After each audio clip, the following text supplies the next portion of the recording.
Hello students, I am Farooq. I hope you all have seen our last class. As I said, half of our lesson is over. So let's have a revision of this lesson in our upcoming two classes. Today let us see first part of our revision, that is up to electric field lines. The remaining topics we can discuss in our next session. So listen and watch carefully. If you have any doubts, call us and clarify it. Watch clearly and learn well. Let me now start with the properties of electric charge. Okay students, now start our revision. We see the first one, it's very important, that is the basic properties of charges. Okay, the introduction part will be not necessary. So see, the first one is the important, that is basic properties of charges. It's a book back question also. First, what is that electric charge? It's a fundamental properties of particle. Already you know one.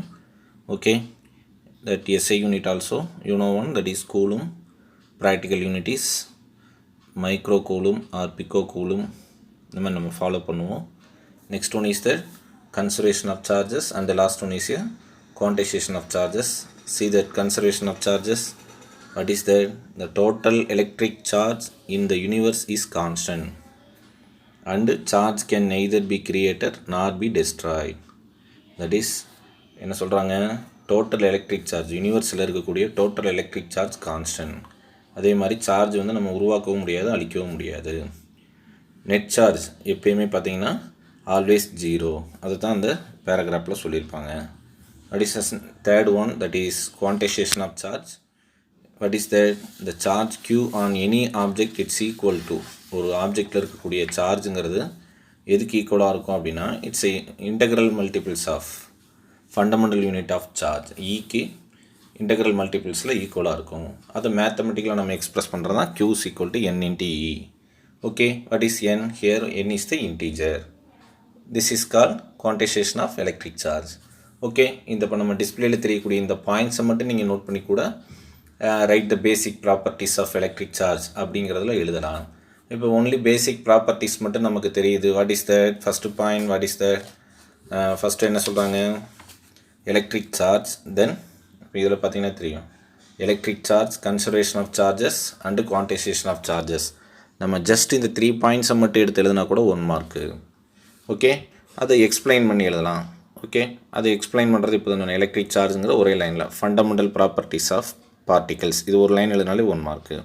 Conservation of சார்ஜஸ்னால் total charge of universe is constant or net charge of the object is constant, இது எழுதலாம்.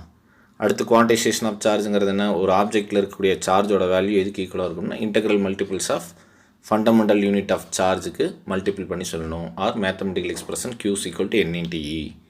Okay, இது எழுதுனா போதும். This is the basic properties. Next we see that Coulomb's law, that also important question. Statement is 2 mark question. Here the statement is important aspects of Coulomb's law. First point statement. Some in case of 5 mark question, Coulomb's law important aspects, it's very important. So see that question, that is Coulomb's law. Okay, first what is Coulomb's law? Coulomb's law என்ன அப்படின்னு பார்த்தீங்கன்னா, it's A 2 point சார்ஜஸ்க்கு இடையில் இருக்கக்கூடிய ஃபோர்ஸை சொல்கிறது தான் Coulomb's law. It tells about the force between 2 stationary point charges in vacuum. First லைன்லேயே சொல்லியிருப்பாங்க கூலும்ஸ் லானா என்ன. Deduce that expression for the force between 2 stationary point charges in vacuum. Okay, அதில் பார்த்தீங்கன்னாவே தெரியும். ஓகே, இப்போ ஸ்டேட்மெண்ட் படி என்ன கூலும்ஸ் லானா என்ன ஸ்டேட்மெண்ட் சொல்லலாம். இப்போ நம்ம புக்ஸில் பார்த்தீங்கன்னாலும் சரி, ஸ்க்ரீனில் பார்த்தாலும் சரி, இம்பார்ட்டன்ட் ஆஸ்பெக்ட்ஸ் ஆஃப் கூலும்ஸ் லாவில் ஃபஸ்ட்டு பாயிண்ட் தான் என்ன அப்படின்னு பார்த்தீங்கன்னா statement, that is 2 mark question. If you write the expression see the screen, that is F21 vector, இது மட்டும் எழுதினாலும் 1 mark. Okay, statement, see the statement, that is Coulomb's law states that the electrostatic force is directly proportional to the product of the magnitude of 2 point charges. அப்போ expression நம்ம பார்த்தோம்னா, that is F21 vector equal to K into Q1 Q2 by R². Okay, அந்த கேங்கிறத விட்டுட்டு proportional போட்டோம் அப்படின்னா product of magnitude of the 2 point சார்ஜஸ்னால் that is Q1 and Q2 and inversely proportional to the square of the distance, that is R².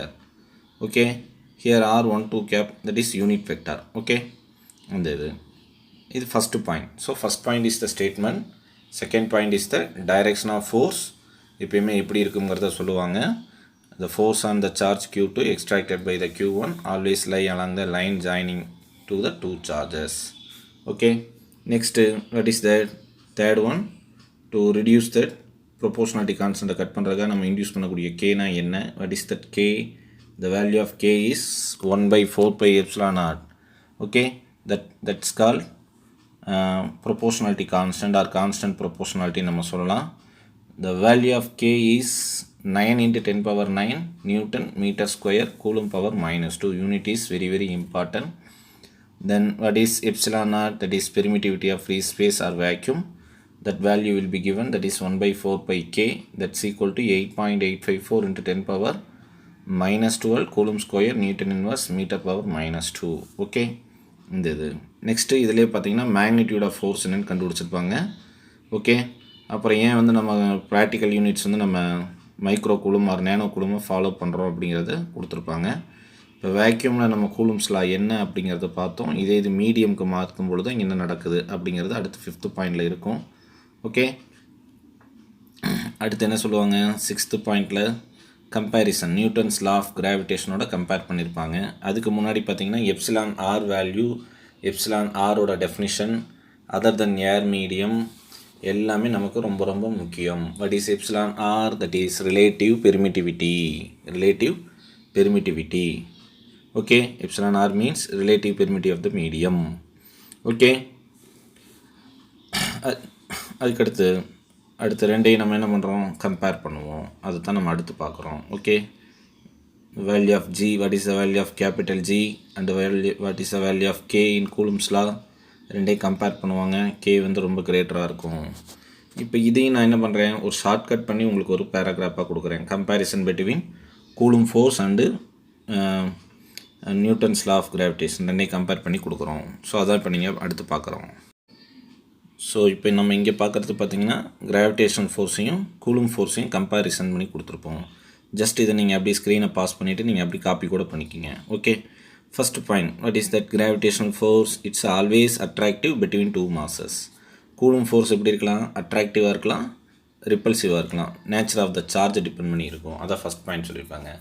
Then the value of G, capital G எதுக்கு use பண்ணுறோம்? That is F directly proportional to m1 m2/r² இடத்துல proportionality cut பண்ணுறதுக்காக கொண்டு வரக்கூடிய value தான் G.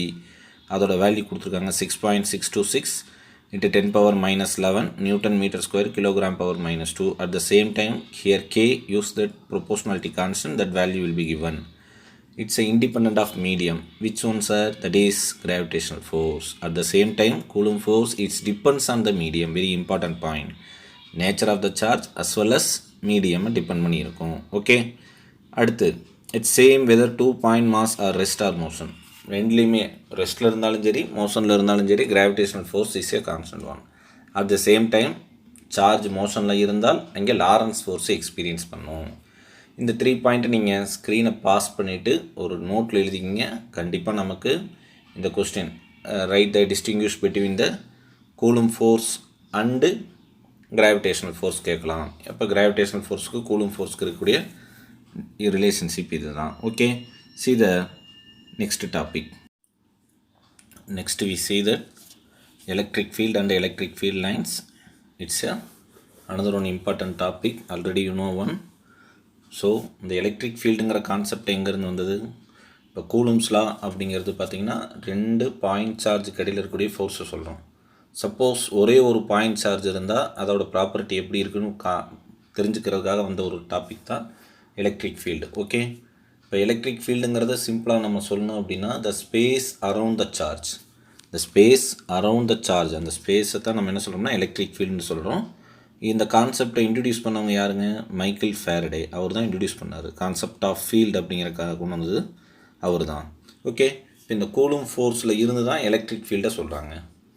இந்த screen நம்ம ஸ்க்ரீனில் பார்த்துட்டு இருக்கிறதுனா that is definition of electric field.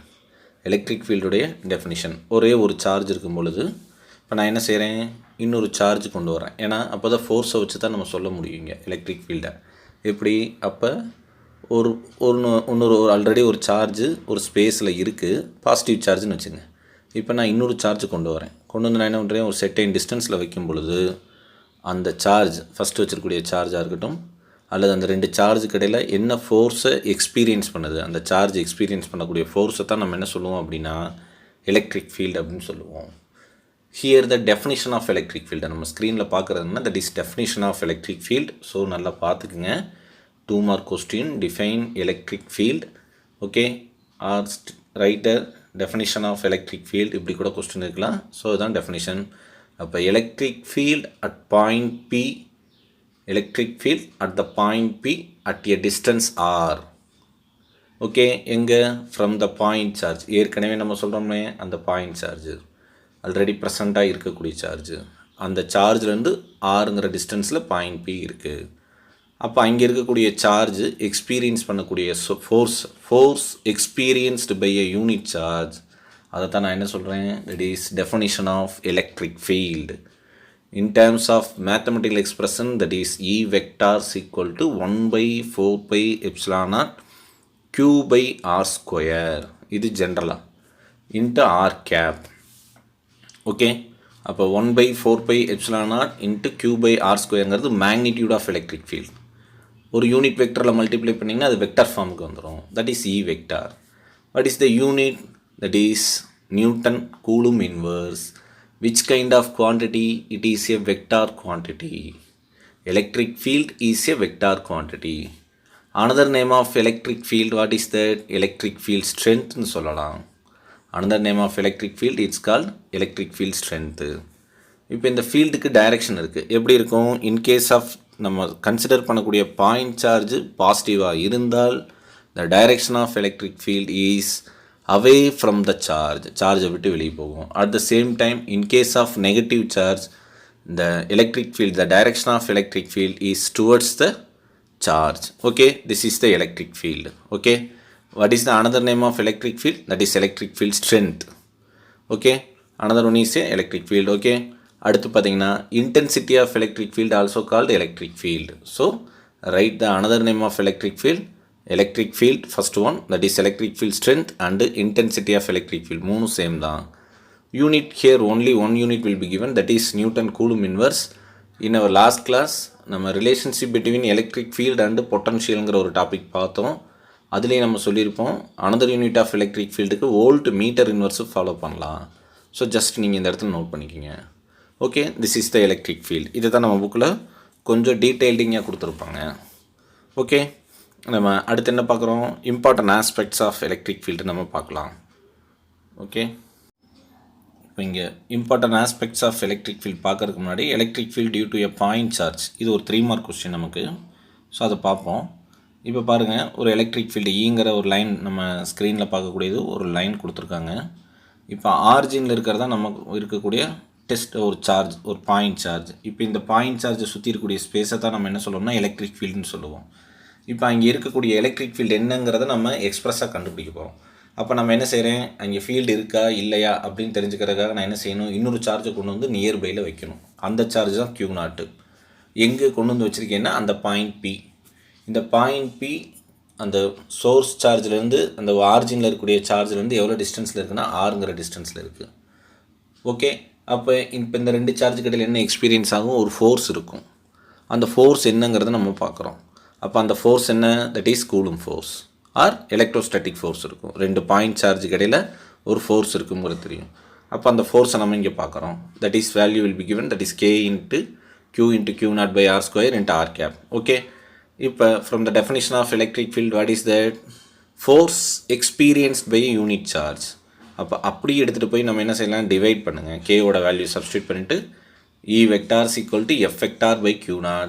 இப்போ டிவைட் பண்ணும்பொழுது Q0 கேன்சல் ஆகும். So remaining time K into Q/r² into R cap, that is electric field due to a point charge. இப்போ இந்த டயக்ராம், இந்த எக்ஸ்பிரஷன் இது மட்டும் நீங்கள் எழுதினாவே நமக்கு 3 மார்க் கொஸ்டினில் கண்டிப்பாக ஒரு 1.5 மார்க்ஸ் நம்ம ஈஸியாக நமக்கு கிடைக்கும்.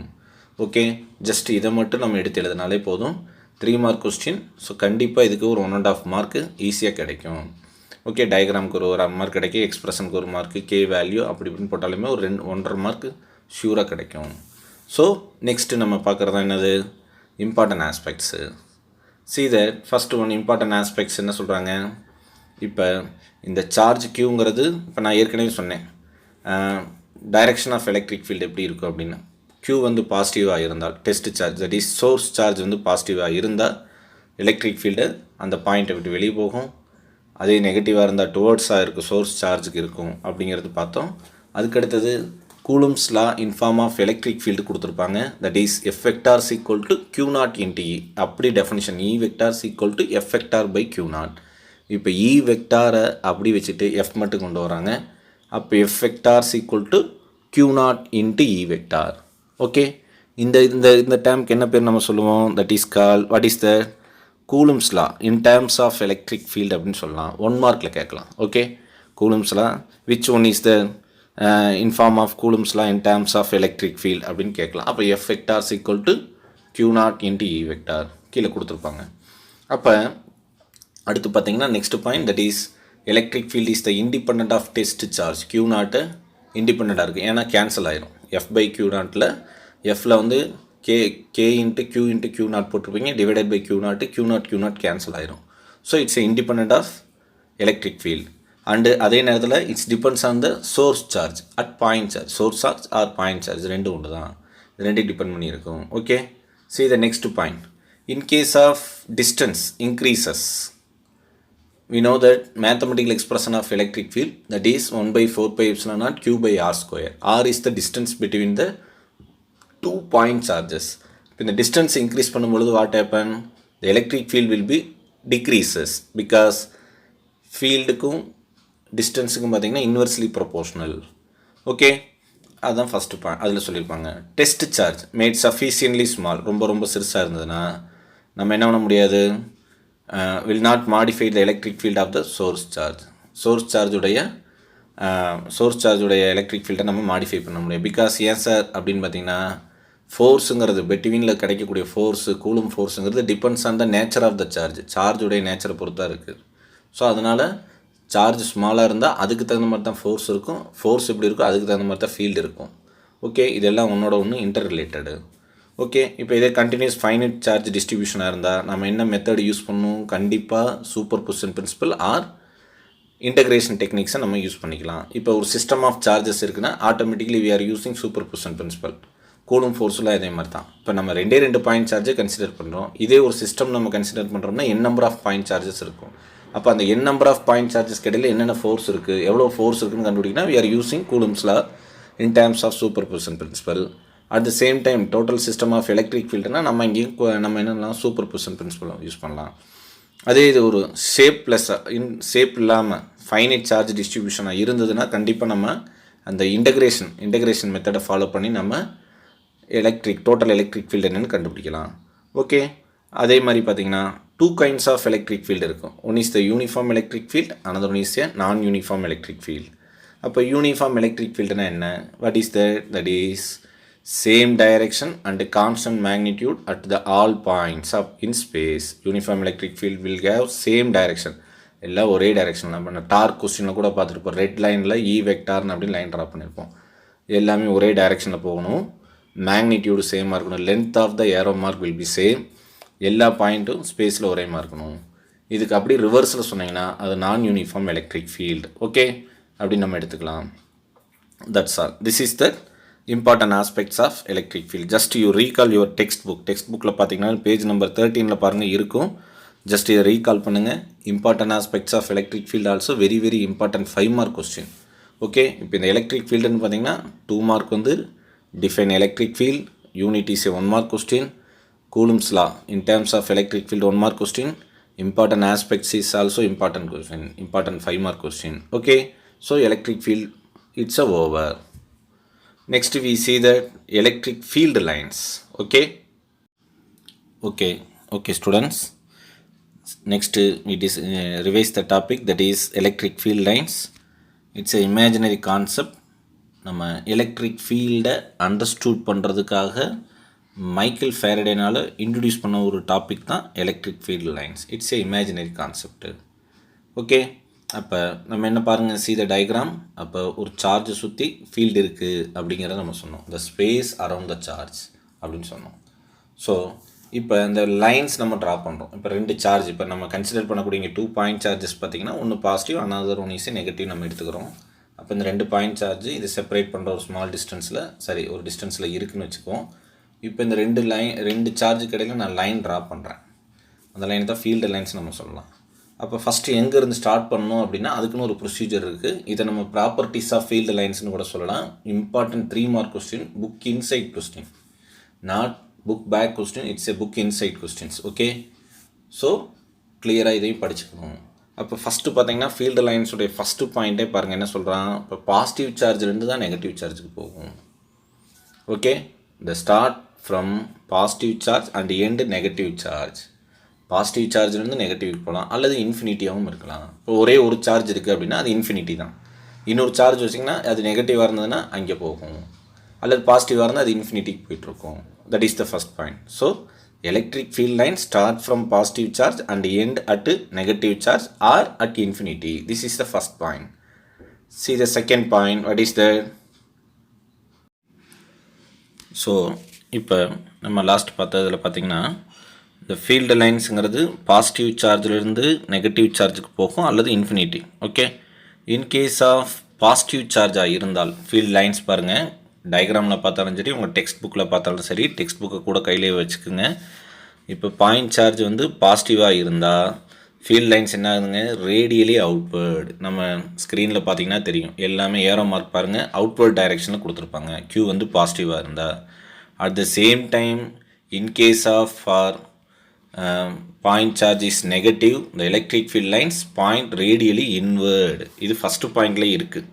ஓகே, ஸோ திரும்பவும் சொல்கிறேன். In case of point charge is positive, the field lines points radially outward. See the diagram. And the another one, that is in case of point charge is negative, the electric field lines points radially inward. உள்நோக்கி வரும். இது கொடுத்துருக்காங்க. Okay, அடுத்து பார்த்தீங்கன்னா இந்த field vector, electric field வெக்டாருங்கிறத at point space நம்ம consider பண்ணக்கூடிய. இப்போ ஏதாவது ஒரு ஃபீல்டு என்ன, இப்போ ஏன்னா நம்ம சார்ஜ் சுற்றி இருக்கக்கூடிய ஸ்பேஸை தான் நம்ம ஃபீல்டுன்னு சொல்கிறோம். அப்போ ஃபீல்டு எங்கே அப்படிங்கிற நம்ம எப்படி தெரிஞ்சுக்கலாம் அப்படின்னு பார்த்தீங்கன்னா, ஒரு டேஞ்சென்ஷியல் லைன் நீங்கள் ட்ரா பண்ணிங்கன்னா அந்த டேஞ்சென்ஷியல் லைன் வந்து எதை ரெப்ரசன்ட் பண்ணுதுன்னா அந்த பாயிண்ட்டுடைய ஃபீல்டை சொல்லுது.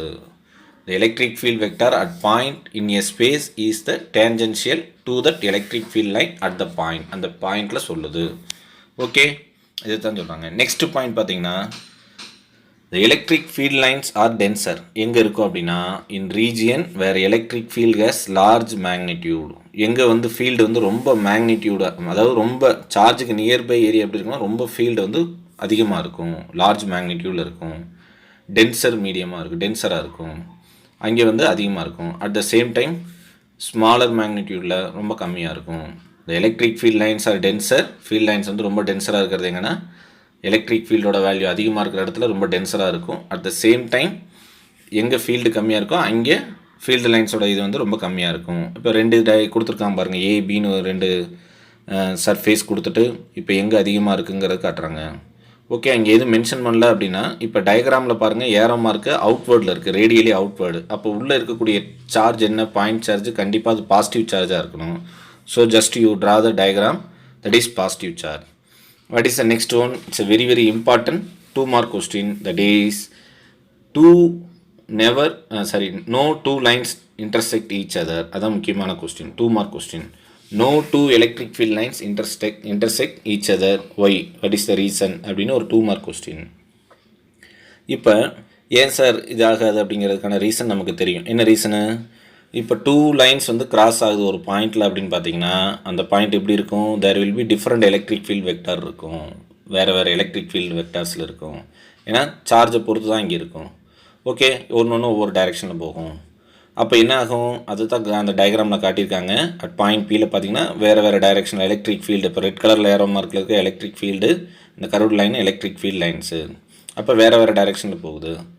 இப்போ இந்த இடத்துல நம்ம கொண்டு வந்து இன்டர்செக்ஷன் பாயிண்டில் வைக்கும் பொழுது டிஃப்ரெண்ட் டைரெக்ஷனில் மூவ் ஆகும், அட் சேம் டைமில் டிஃப்ரெண்ட் டைரெக்ஷனில் மூவ் ஆகும். ஆனால் இது என்னது, இம்பாசிபிளான ஒரு விஷயம், நடக்காத ஒன்று. ஸோ அதனால தான் என்ன சொல்கிறாங்கன்னா electric field lines to not intersect. Okay, இதுதான் சொல்கிறாங்க. மெயின் ரீசன் என்ன, ஒரே லைனில் நம்ம சொல்லணும்னா அது ரெண்டுமே என்ன, டிஃப்ரெண்ட் டைரெக்ஷனில் எலக்ட்ரிக் ஃபீல்டு இருக்குது. ஓகே, அதனால் அது என்ன பண்ண முடியாது, ஒரே டைமில் ரெண்டு மீட் பண்ணுறதுக்கு வாய்ப்பு இல்லை. That's all. அடுத்து என்ன, next point, the number of electric field lines that emanate from the positive charge or end at negative charge it's directly proportional to the magnitude of the charge. இப்போ எவ்வளோ field lines வந்து positive சார்ஜ்லேருந்து வருதோ அல்லது negative சார்ஜ்லேருந்து வருதோ இது எதுக்கு directly ப்ரொபோர்ஷனலாக இருக்கும் அப்படின்னா magnitude of the charge. Already இதை நம்ம இந்த முன்னாடி பார்த்த கிளாஸ்லேயே நம்ம சொல்லியிருப்போம், சைடில் நோட் பண்ணிக்கின்னு சொன்னேன். That is capital N. What is capital N? Number of field lines. Okay, it's directly proportional to the magnitude of charge. That is modulus of q. கியூங்கிறது சார்ஜுங்கிறது பார்த்தீங்கன்னா one of the scalar quantity. Okay, note பண்ணி வச்சுங்க, சார்ஜுங்கிறது scalar quantity. அப்போ N directly proportional to q. Okay, இதை base பண்ணி தான் நமக்கு 1 மார்க் கொஸ்டின் இருக்குது. 1 மார்க் இருக்குது, எக்ஸாம்பிள் நம்பர் 1.9 இருக்குது. ஓகே, ஸோ அது ஆல்ரெடி நம்ம டிஸ்கஸ் பண்ணியிருப்போம். So just to you recall. So இது ஒரு important 3 mark question, but book inside question. What is the question? Write the properties of electric field lines. Okay, it's a very important one. Okay students, that's all for day. So revise well, learn well all the book back and book inside questions thoroughly, and also practice the example problems. Okay, thank you students. I will see you next class.